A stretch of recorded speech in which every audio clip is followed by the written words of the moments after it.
नमस्कार, मैं हूं आपके साथ खुशबू सिंह। स्वागत है आपका युग चरण में। चलिए शुरुआत करते हैं बुलेटिन की। आंध्र प्रदेश के विजयनगरम जिले में रविवार की शाम 2 ट्रेनें टकरा गई। इस हादसे में 9 यात्रियों की मौत हो गई। सोमवार सुबह मरने वालों का आंकड़ा बढ़कर 13 हो गया। हादसे में 50 यात्री घायल हुए हैं। ट्रेनों की टक्कर विजयनगरम में अलमाड़ा कंकटपल्ली के बीच हुई। ईस्ट कोस्ट रेलवे के CPRO बिस्वजीत साहू ने बताया, हादसा मानवीय भूल के चलते हुआ। विशाखापट्टनम रायगढ़ पैसेंजर ट्रेन के ड्राइवर ने सिग्नल को ओवरशूट किया, जिससे ये आगे चल रही विशाखापट्टनम पलासा पैसेंजर ट्रेन से भिड़ गई। टक्कर से दोनों ट्रेनों के 5 डिब्बे पटरी से उतर गए। इनमें से 3 कोच आगे की ट्रेन के और 2 पीछे आ रही ट्रेन के थे। रेलवे CPRO के मुताबिक सिग्नल ओवरशूट तब होता है जब कोई ट्रेन रेड सिग्नल पर रुकने की बजाय आगे बढ़ती है। हादसे के बाद इस रूट पर 33 ट्रेनें रद्द कर दी गई है। 11 ट्रेनें आंशिक रूप से रद्द की गई है और 22 ट्रेनों का रूट डाइवर्ट किया गया है। रेलवे ने आपातकालीन नंबर जारी किए हैं। ईस्ट कोस्ट रेलवे ने यह आपातकालीन नंबर दिए हैं। इनमें भुवनेश्वर के लिए 0674 2301 और 2301 और वॉलंटियर डिवीजन के लिए 0891 288 5914 है। इजराइल हमास जंग के बीच पूर्व कांग्रेस अध्यक्ष सोनिया गांधी ने अंग्रेजी अखबार द हिंदू के लिए एक लेख लिखा है। इसमें कहा कि कांग्रेस का विश्वास है कि सभ्य दुनिया में हिंसा की कोई जगह नहीं है। उन्होंने 7 अक्टूबर को इजराइल पर हुए हमले को क्रूर बताया है। उन्होंने कहा, इसमें 1000 से ज्यादा लोग मारे गए। इनमें ज्यादातर आम नागरिक थे। यह हमला इजराइल के लिए विनाशकारी था। हमने हमले के अगले ही दिन इसकी स्पष्ट रूप से निंदा की। इजराइल हमास का मामला गाजा में इजरायली सेना के अंधाधुंध अभियानों के चलते और गंभीर हो गया है। इसकी वजह से बड़ी संख्या में निर्दोष बच्चों, महिलाओं और पुरुष सहित हजारों लोगों की मौत हो गई है।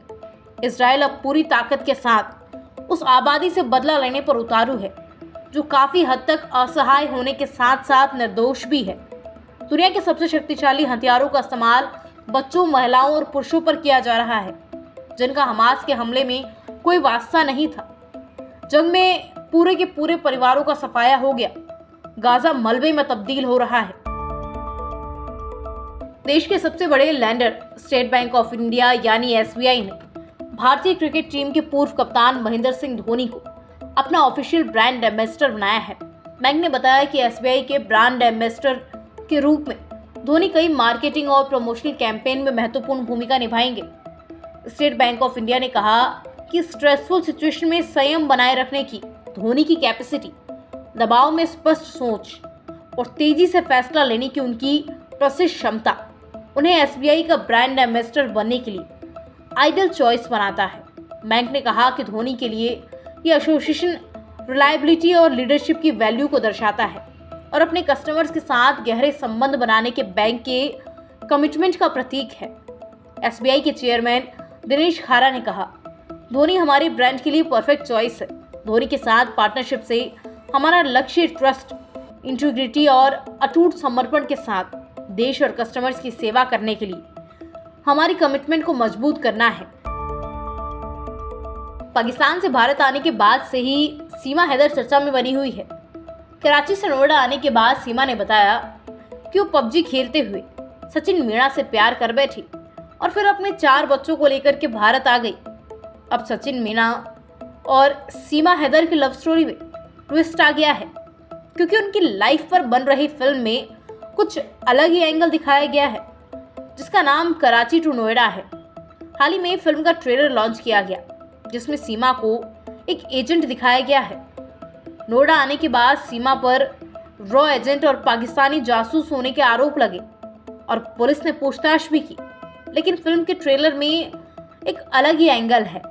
फिल्म कराची टू नोएडा के 3 मिनट के ट्रेलर में सीमा को रॉ एजेंट दिखाया गया है, जो कि पाकिस्तान से भारत आई है, वो भी पाकिस्तान की जासूस बनकर। सुप्रीम कोर्ट ने मनीष सिसोदिया की जमानत याचिका खारिज कर दी है। दिल्ली शराब नीति घोटाले मामले में राज्य के पूर्व डिप्टी CM मनीष सिसोदिया 241 दिन से जेल में बंद है। सुप्रीम कोर्ट ने 17 अक्टूबर को उनकी जमानत याचिका पर फैसला सुरक्षित रख लिया था। आप नेता मनीष सिसोदिया पर दिल्ली शराब नीति में भ्रष्टाचार और मनी लॉन्ड्रिंग का आरोप है। सुप्रीम कोर्ट में मामले की सुनवाई जस्टिस संजीव खन्ना और जस्टिस SVN भट्टी की बेंच में हुई। जस्टिस खन्ना ने कहा, घोटाले से जुड़े कई सवालों के जवाब अभी नहीं मिले हैं। इनमें 338 करोड़ का लेन देन हुआ है, जिसमें सिसोदिया की भूमिका संदिग्ध लग रही है, इसलिए याचिका खारिज की जाती है। कोर्ट ने जांच एजेंसियों को निर्देश दिया कि ट्रायल 6 से 8 महीने में पूरा करें। अगर देर होती है तो सिसोदिया जमानत के लिए दोबारा अपील कर सकते हैं। 17 अक्टूबर को हुई सुनवाई के दौरान सिंघवी ने कहा कि सिसोदिया के खिलाफ कोई सबूत नहीं है और घोटाले से उनका कोई संबंध नहीं है, फिर उन्हें आरोपी क्यों बनाया गया है। इस पर कोर्ट ने कहा कि ईडी ये नहीं कह रही है कि पैसा आपके पास आया है, बल्कि उसका कहना है कि सिसोदिया के इन्वॉल्वमेंट में घोटाले का पैसा इधर उधर किया गया है। ऐसी तमाम खबरें देखने के लिए सब्सक्राइब कीजिए हमारे चैनल को और यूं ही बने रहिए युग चरण के साथ।